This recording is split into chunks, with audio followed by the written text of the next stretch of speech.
Hi,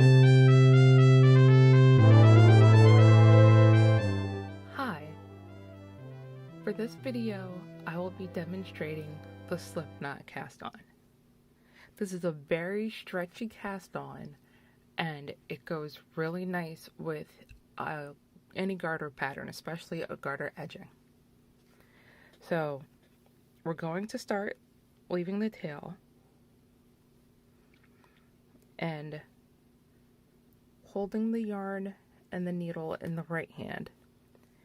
You take the working yarn in your left hand and your thumb and you go under and around, and then you catch that stitch, and then I put my finger here to hold it, and then I loop over again, and that's the first stitch.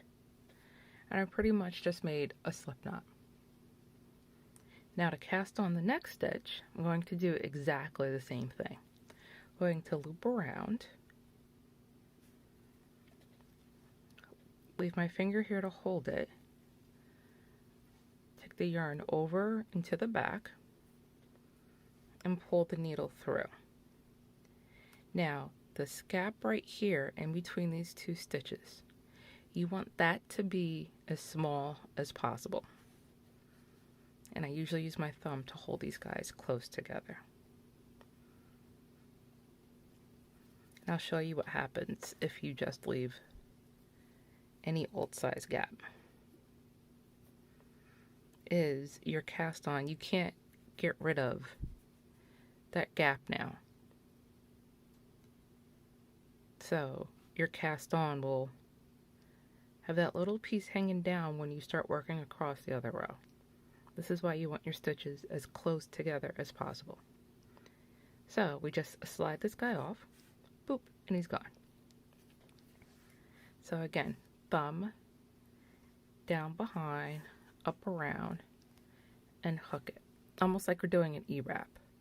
And I put my finger through here to catch it, and then knit that stitch. And I try to keep these guys as close together as possible.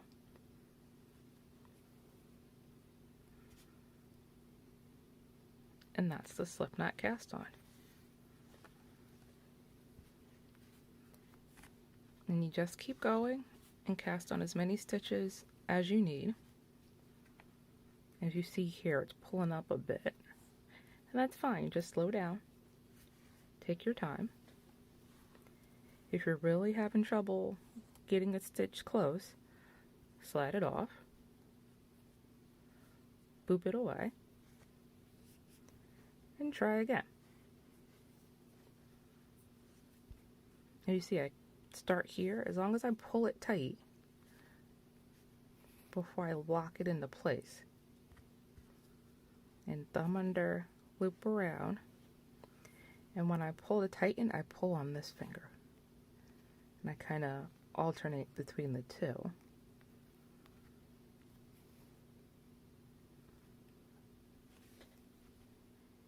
And that's the slipknot cast on.